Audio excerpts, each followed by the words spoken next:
We're going to hear from our Climate Workforce Coalition, and then Weatherization at Scale, and then Thermal Energy Networks. And we will leave a little bit of time, hopefully, to have a little bit of Q&A at the end. So Climate Workforce Coalition, the three other co-chairs of that coalition are going to present: Gabrielle Stebbins, Will Schwartz, and Dylan Giambattista.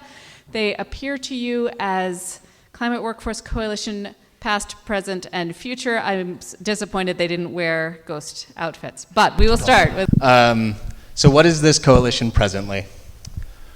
This is a group of a lot of organizations who are out here with the same mission in mind: growing and improving the climate workforce.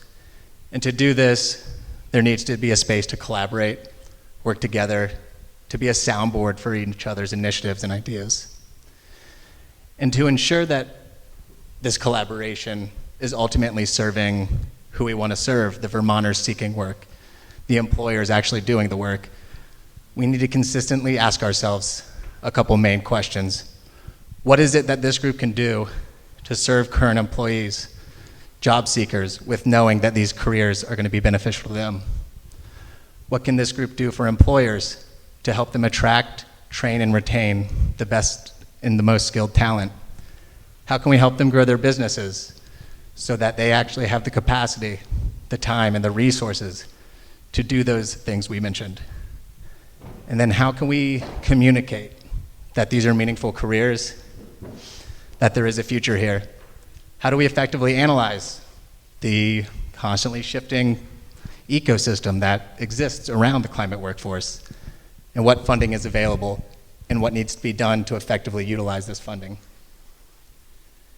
And in doing all that, we really want to empower our coalition, our network members, to do the great work that they do, but understand that there is space for them to come back to use as a soundboard.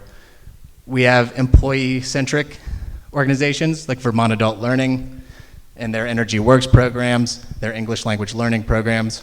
We have Resource with their construction, HVAC, weatherization, youth build programs, Vermont Works for Women, and all the great work they do with gender inclusivity and getting women in the trades. We have service memberships like VYCC and Serve and Learn. We have the View Center, thanks to OEO and Everblue, stands for the Vermont Innovation Efficiency Weatherization Center, gets folks trained up in building performance and weatherization. We have employer-centered work, Efficiency Vermont, VGS, BED, all working with their network groups, working to fund Vermont Sustainable Jobs Fund for another round of Tools of the Trade.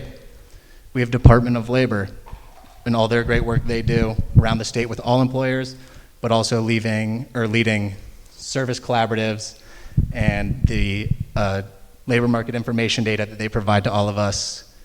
We have communication analysis. We have Veep over there, Sophia, all the great work they do with educating the public on energy efficiency and energy in general and what that means for the individual, the household, the community, the environment as a whole.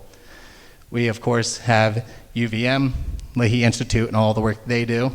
And then finally, EAN, Cara, bringing us all together, working with UVM to guide those students into projects around marketing, climate outreach campaigns, bring us all together here to speak around this, to network, to get a better understanding of who all else is operating in this ecosystem. And we continue to push forward in these efforts, and I will hand it to Dylan.